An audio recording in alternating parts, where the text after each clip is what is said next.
Muito bem. Olá, você que está me assistindo. Seja muito bem-vindo a mais um dos nossos vídeos. Nesse vídeo agora, ele vai completar a aula, né? Vai ser o terceiro vídeo da aula.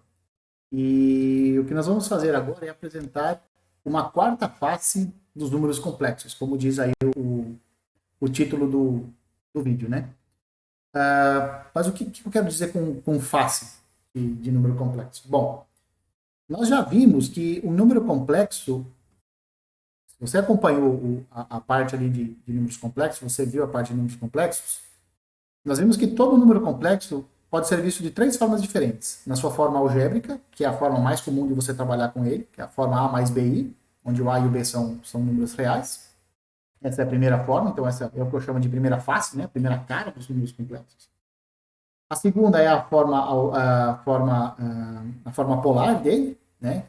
O número complexo é escrito como o módulo dele que multiplica cosseno θ mais i seno θ, onde o θ é o argumento principal do número complexo, né? Então essa é a segunda face, a segunda forma de você ver ele. E a terceira forma é você ver um número complexo como um ponto do plano, ou então um vetor do plano. Aliás, é essa visão de vetor do plano que dá uma geometria para o conjunto dos números complexos. Então, por causa disso, você pode definir norma, você define ângulo, argumento e tudo mais, né? Por causa dessa visão. Eu lembro que lá, quando nós estávamos trabalhando com vetores, quando nós estávamos fazendo essa identificação, né, de número complexo com ponto do plano ou com vetor do plano, nós tivemos que redefinir a multiplicação de dois vetores. Redefinir não, mas tivemos que definir, né, uma multiplicação lá para vetores ou pontos do plano, de modo que esse produto de vetores ou produto de pontos fosse compatível com a multiplicação de números complexos, né? Nós vimos lá que você definir a multiplicação de dois pontos como sendo o produto das respectivas coordenadas, isso não daria compatibilidade com o produto de números complexos, né? Então, nós tivemos que redefinir, tivemos que fazer uma redefinição lá de produto de vetores, ou produto de pontos do plano, de modo a ter essa compatibilidade. Então, nós temos essas três formas de você ver um número complexo. E agora, esse vídeo agora vai trazer uma quarta forma de você ver um número complexo. Então, é isso que nós vamos fazer agora. E o que nós vamos ver nesse vídeo? Nós vamos ver que todo número complexo, na verdade, pode ser visto também como uma matriz 2 por 2 com entradas reais. Tá certo? Uma matriz bem especial. Certo? Então, é isso que nós vamos ver agora. Que o corpo dos números complexos pode ser visto também como um subanel de matrizes 2 por 2 com entradas reais. Tá certo? Isso vai ser fabuloso, né? Porque, imagina, você vê um número complexo como uma matriz. Se isso acontecer, aí, para quem gosta muito de matrizes, não precisa trabalhar o número complexo na sua forma algébrica ou forma polar, ou mesmo na forma de pontos. Pode trabalhar ele simplesmente como matriz. Então, essas formas de você ver o mesmo objeto, então, essa possibilidade de ver um objeto com diferentes caras, isso é muito importante na matemática. Além dessa parte aqui dos números complexos, além desta forma de ver os números complexos, no futuro muito próximo nós vamos ver uma quinta forma de você ver um número complexo. Tá certo? Mas por enquanto vamos ficar com essa. Vamos relembrar um pouco como é que são as operações lá em números complexos. Como é que nós definimos a adição e como é que nós definimos a multiplicação. A adição, vamos pegar dois números complexos na sua forma algébrica, né? Então a soma ela é muito simples, você soma a parte real com a parte real e você soma a parte imaginária com a parte imaginária. A multiplicação ela já é um pouquinho mais sofisticada, não é simplesmente você pegar não é simplesmente multiplicar as partes reais e multiplicar as partes imaginárias. Nós vimos que isso não dá uma boa multiplicação para números complexos, ela não satisfaz aquilo que nós queremos que ela satisfaça. E lá em números complexos nós estudamos um pouco, nós investigamos E no final das contas, nós chegamos à conclusão que o produto de números complexos tinha que ser dessa forma aqui. Você tem que pegar a parte real do primeiro elemento, multiplicar pela parte imaginária do segundo elemento. Depois você pega a parte, ou desculpa, você pega a parte real do primeiro elemento e multiplica pela parte real do segundo elemento. Depois você pega a parte imaginária do primeiro elemento e multiplica pela parte imaginária do segundo elemento. Né? Aí, com esses dois produtos você faz a diferença entre eles. Isso vai te dar a parte real. Já a parte imaginária, como é que você calcula? Você soma dois produtos. O produto da parte real com a parte imaginária e depois a parte imaginária com a parte real. Você faz esses dois produtos e soma. Isso vai te dar a parte imaginária do produto de dois números complexos. Então, acontece isso daqui. Assim é que nós definimos, assim é que nós, entre aspas, deduzimos a multiplicação de números complexos. Nós também temos a subtração de números complexos, que a diferença nada mais é do que uma soma, né? Nós vamos somar um número complexo com o oposto de outro número complexo. Isso nós vamos chamar de diferença. Então, A mais BI menos C mais DI, ou seja, essa diferença aqui, essa subtração, já que é uma soma, né? É a soma desse elemento pelo simétrico desse, então é A menos C, parte real menos parte real, e B menos D, parte imaginária menos a parte imaginária. Então essas são as operações que nós estudamos lá em números complexos. Bom, agora vamos considerar o seguinte conjunto. Esse conjunto S é um conjunto de matrizes 2x2 com entradas reais. Então isso aqui é um subconjunto de matrizes. Que tipo de matrizes estão aqui dentro? Então aqui você tem que prestar um pouco atenção, porque não são todas as matrizes que eu estou considerando aqui. Aqui eu só estou considerando aquelas matrizes que têm duas propriedades bem especiais. A primeira delas, na diagonal principal, aparece o mesmo elemento nas duas entradas.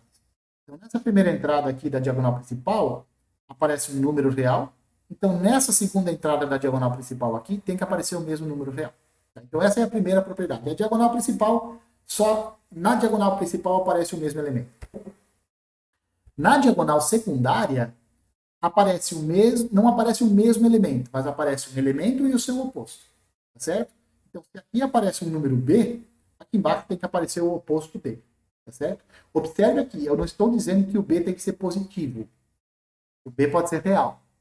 O que eu estou dizendo aqui é que, se aqui aparece um número, nessa entrada aqui de baixo tem que aparecer o seu oposto aditivo.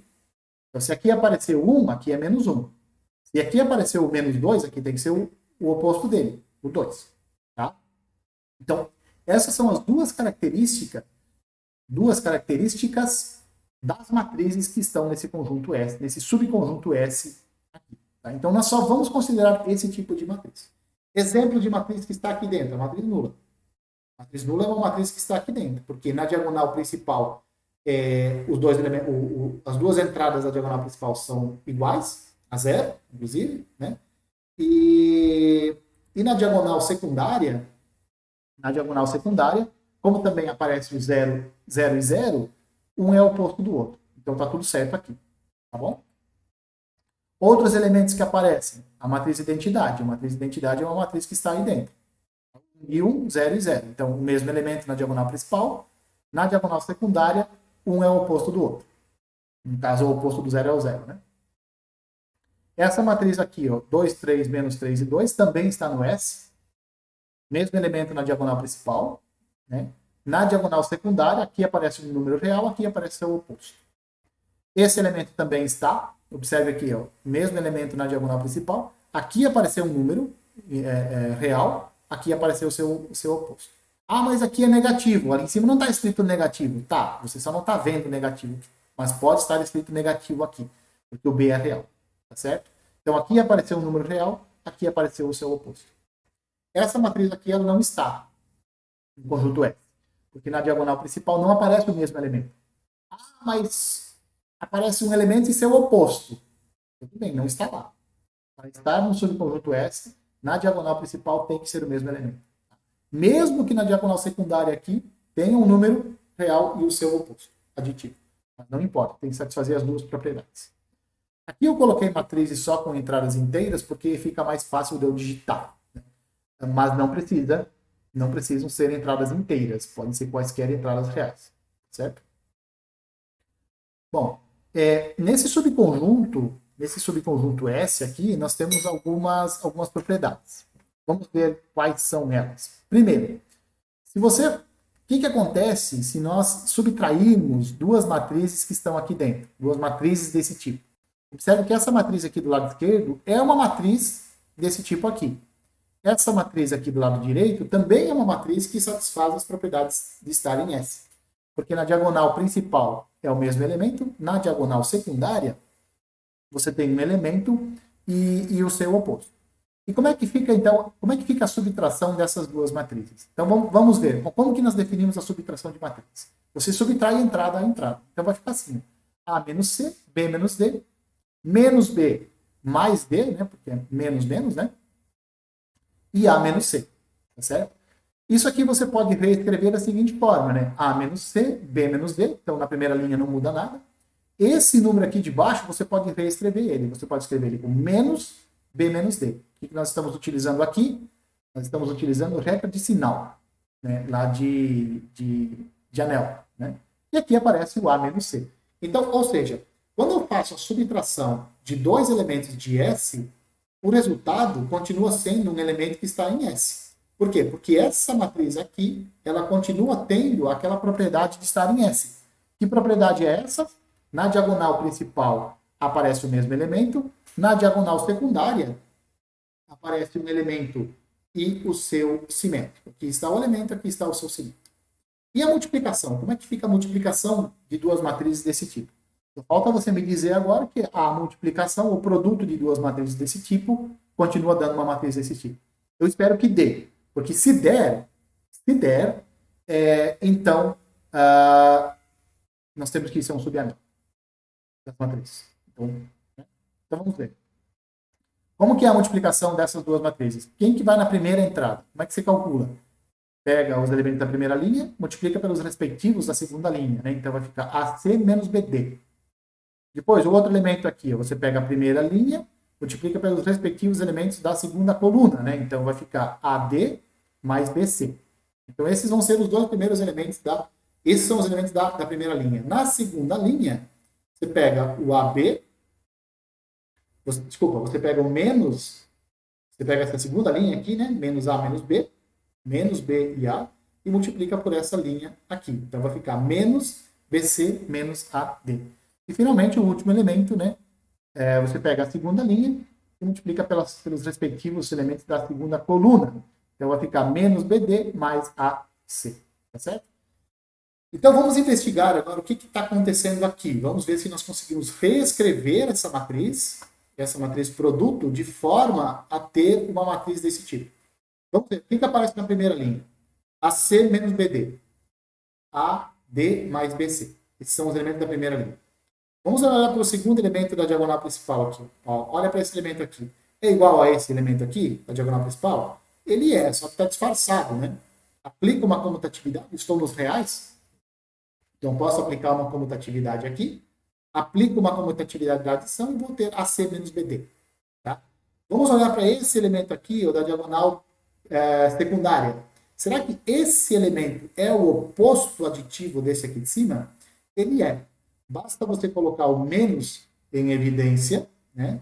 Então fica menos BC mais AD. Ou, aí você aplica a comutatividade da adição, vai ficar menos AD mais BC. Então eu vou ter, no final das contas, isso aqui. Isso continua sendo uma matriz que cai aqui dentro do conjunto S. Então, esse conjunto S ele é fechado para a subtração e ele é fechado para a multiplicação.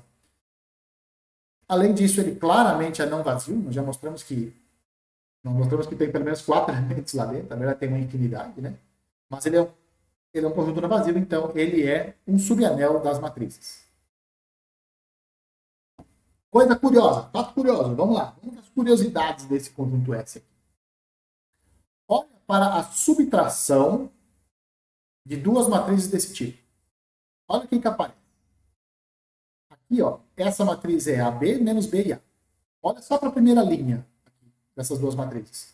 Porque se você conhece, o interessante dessa matriz, desse tipo de matriz aqui, é se você conhece a primeira linha, se você conhece a primeira linha, automaticamente você conhece a segunda linha. Porque a segunda linha, ela depende da primeira. E ela depende de uma maneira bem bonitinha. Na primeira linha aparece AB, na segunda linha, menos B e A. Tá? Então, há essa compatibilidade das linhas, né? Elas são casadinhas. Então, sabendo quais são os elementos da primeira linha, eu sei qual é a segunda linha e, portanto, eu sei qual é a matriz. Tá? Se você diz assim, olha, pega uma matriz no S, na primeira linha aparece o 1 e o 2. Se na primeira linha aparece o 1 e o 2, na segunda linha vai aparecer o menos 2 e o 1. Né? Então, dada a primeira linha, você sabe quem é a segunda. Então, o que importa mesmo, de fato, são os elementos da primeira linha.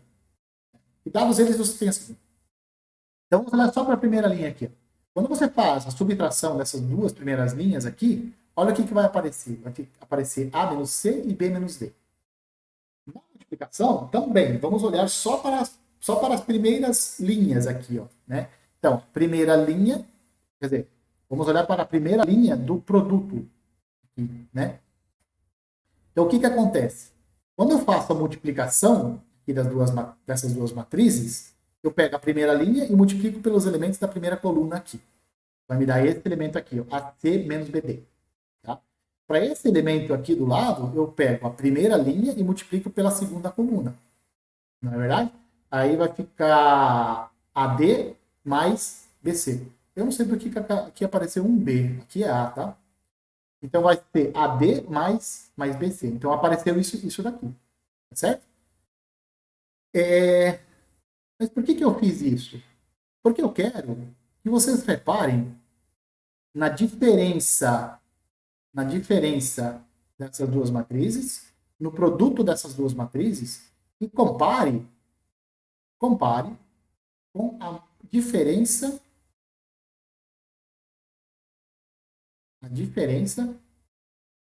e a multiplicação desses dois números complexos aqui. Percebeu? A mais BI, C mais DI. Vai ficar AC menos BD, AD mais BC. E a diferença A menos BI e C menos DI é A menos C, B menos D. Gravou isso? Anota. Anota isso, anota a multiplicação e anota a diferença. Anota. Pausa o vídeo e anota. Pra você não esquecer. Tá. Beleza. Agora você já deve ter anotado. Você pausou o vídeo. Vamos voltar lá para a diferença. Olha aqui. Ó. AC menos BD. AC menos... Desculpa, aqui é A menos C e B menos D, na diferença. Na multiplicação, AC menos BD, AD mais BC. Percebeu? Exatamente.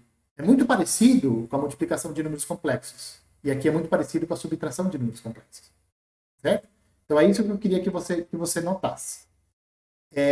O que isso nos diz? Isso nos diz que, aparentemente, o comportamento algébrico dos números complexos e desse conjunto S é o mesmo. Quer dizer, tem uma compatibilidade ali. Né? Eles parecem que eles são meio casadinhos. Além disso, os elementos do conjunto S só dependem da primeira linha.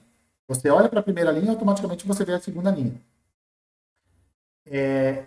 Então, com isso, já que os elementos do conjunto S só dependem da primeira linha, porque sabendo a primeira linha você sabe a segunda, nós podemos definir uma função que vai do S para os complexos. Que função vai ser essa? Não sei. Ela vai ter que pegar uma matriz desse tipo aqui e vai ter que levar ela num certo número complexo. O número complexo que você vai levar, é você que escolhe. Certo? Eu, se fosse você, levaria no A mais BI. Por que eu levaria no A mais BI? Porque eu acho que vai dar compatibilidade. Por que eu acho que vai dar compatibilidade? Pelo que nós acabamos de ver. Aqui nesse outro slide. Aqui, ó. Olha como é que dá a diferença. Ó, parece que porque uma vez sabendo a diferença das duas primeiras linhas, você sabe a segunda linha. Sabendo como é que dá a multiplicação na primeira linha, automaticamente você sabe como é que vai ser a segunda linha do produto. Então, eu sei lá. Eu acho que essa função aqui vai ser uma função muito boa. Boa em que sentido? Eu acho que isso aqui vai nos dar um isomorfismo de anéis. eu acho que esse conjunto S e esse conjunto C, via essa função aqui, é um isomorfismo. Ou seja, o que eu quero dizer com isso? Que do ponto de vista algébrico, não há diferença entre o conjunto S, aquele conjunto de matrizes, e o conjunto de números complexos. Isso é o que eu acho. Usa o óculos da álgebra, tira o óculos da geometria, tira qualquer tipo de óculos. Usa o óculos da álgebra. A hora que você usar o óculos da álgebra, quem ver isso, quem ver essa matriz, automaticamente vai estar vendo esse número complexo aqui. E o comportamento vai ser igual. Tá certo? Para nós mostrarmos que isso de fato é um isomorfismo, nós temos que mostrar 3 coisas. Primeiro, que é o homomorfismo. Segundo, que ela é sobrejetora. E terceiro, que ela é injetora. E nós vamos fazer isso agora. Então, a primeira coisa que nós vamos fazer é mostrar que isso é um homomorfismo. Então, vamos pegar duas matrizes. Vamos aplicar a função psi na soma e mostrar que ela abre a soma. Depois vamos pegar a psi, aplicar no produto dessas duas matrizes e mostrar que ela abre o produto também. Então, nós vamos fazer isso. Então, vamos lá. O que dá a psi? O que dá a psi de A mais C? É a psi dessa soma aqui. Né? Então, agora eu vou somar essas duas matrizes. A soma vai dar isso daqui. A C, A mais C, B mais D, menos B mais D e a C. Somar essas duas matrizes. Vou aplicar a psi aqui. A psi, olha o que a psi faz. Você não olha, é que eu fui com muita sede ao pote. Olha o que essa matriz faz. O que essa função faz. Ela pega essa matriz aqui, que só depende da primeira linha. Então, olha para a primeira linha aqui. A primeira entrada eu levo na parte real do complexo, e essa segunda entrada aqui eu levo na parte imaginária do complexo. É isso que essa matriz aqui está fazendo. É isso que essa função está fazendo. Tá? Me empolguei aqui e eu acabei não dando uma interpretação boa para o que essa função faz. Então, aqui eu tenho a psi de AC e a psi disso daqui. O que a psi faz com essa matriz? Joga isso daqui na parte real do número complexo e isso aqui na parte imaginária do número complexo. Então, vai ficar isso daqui. AC mais B mais D, I. A mais C, B mais D, I. Isso daqui é a mesma... Esse número complexo aqui é a soma desses dois números complexos aqui. A mais BI e C mais DI. E isso daqui, esse primeiro número complexo é a imagem dessa matriz. Esse segundo número complexo é a imagem dessa segunda matriz aqui. Certo? Então, o que eu acabei de mostrar? Isso é psi de A mais psi de C. Mostrei o quê? Que a psi abre a soma de duas matrizes. Agora eu vou verificar se ela abre o produto. Então, o que vai dar psi aplicada em AC? Psi aplicada em AC é a psi do produto dessas duas matrizes aqui. O produto dessas duas matrizes é isso daqui, né? Nós já vimos. A mais C, AC menos BD, AD mais BC, a primeira linha, embaixo, simétrico desse elemento, e aqui repete o primeiro elemento da diagonal principal. O que a psi faz com essa matriz? O que ela faz? Ela pega isso daqui e leva na parte real do número complexo, e isso aqui na parte imaginária do número complexo. Então, vai dar isso daqui. AC menos BD, AD mais BC, I. Isso você pode observar que é exatamente o produto desses dois números complexos aqui. AB, I, mais... que vezes C mais DI. Isso daqui é a psi dessa matriz, e esse segundo elemento aqui é a psi dessa outra matriz. Então, isso aqui dá psi de A vezes a psi de C. Então, o que nós acabamos de mostrar? Que essa função psi, ela de fato, ela é um homomorfismo de anéis. Entre quais anéis? O conjunto entre o subanel S, nós já mostramos que é subanel, se é o subanel, ele é um anel, e o conjunto e o corpo dos números complexos. Além disso, a psi ela é sobrejetora. Por quê? Porque se você pegar qualquer número complexo dessa forma, A mais BI, a psi dessa matriz é exatamente o A mais BI. Então, todo número complexo tem uma pré-imagem. Então, a função é sobrejetora. Certo? Né?